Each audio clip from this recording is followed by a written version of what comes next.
زي الفل. عيال زبالة، حاجات غريبة كده.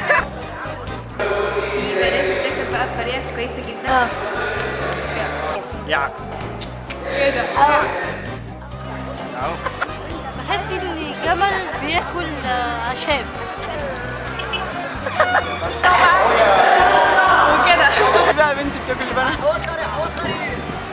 فروكة اللي هي اصلا بنت اصلا بتقول لك تعالى انا شمال. لا ما بقلدش بنات.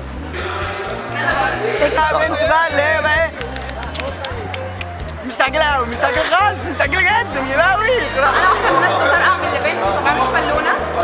طريقة زي الفل. ولازم تقف بابا معانا وهي بتاكل لبنها. بصي بغض النظر عن المسطره والجو ده بتاع، ولما تزهق تقلب الناحيه التانيه برضه معانا.